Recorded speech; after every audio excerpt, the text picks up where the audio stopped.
Hey, Change Peeps. You've got me, Friska, and Matt joining you today. And again, as you know, we are the Change Collective. And today we are going to talk about the capital R, not recession, but resistance. So, Matt, what are some telltale signs that you're actually facing some resistance and what can people do about it? Resistance is futile. No, just kidding. Just kidding. So resistance is one of those mechanisms within a deliverable. So within a program or a project or a change piece that you're looking to introduce, that will set you back. So there are three telltale signs, effectively. The first one are the visual cues. The second one, Yep. obviously, the non-visual cues. But the third one are the actions. So this then flows into. So let me just explain those a little bit. So the visual cues are quite easy to pick up on. People, crossed arms, Cross our arms. Yep. looking in another direction, rolling their eyes, being distracted, those sorts of things. The non-visual cues are those things where they're not being responsive. So they might be just remaining quiet, not saying anything, not providing feedback, not engaging, not really giving you a level of understanding that they're in the game with you. And the other thing relating to actions is you always want to give somebody some action to take away when you're catching up and engaging with them.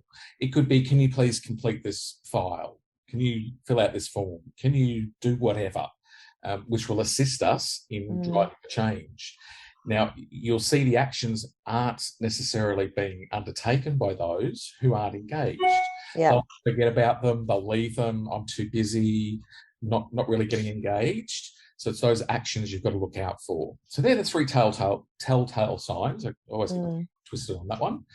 But there are two mechanisms that you can put into place to ensure that you can get that engagement.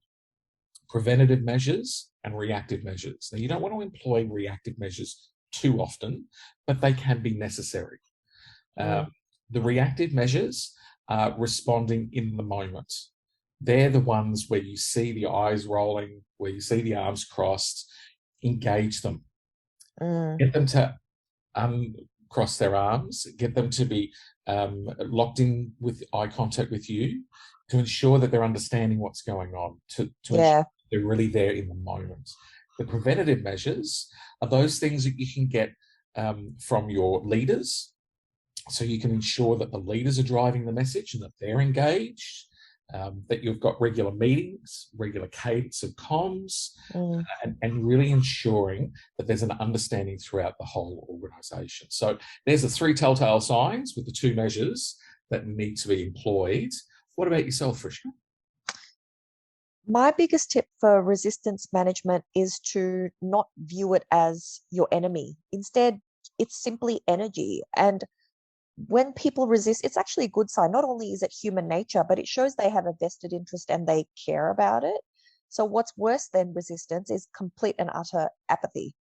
So take it as a positive sign and really lean on your leaders. Like if you're a change manager, like it's not your job to manage the resistance, it's actually the leader's job. We simply put the strategies and the tactics in place. And it managing resistance is always more effective when it's done by somebody within the organization, not an external consultant. So there you go, folks. Everything you needed to know and more regarding the capital R resistance. Stay tuned for next time.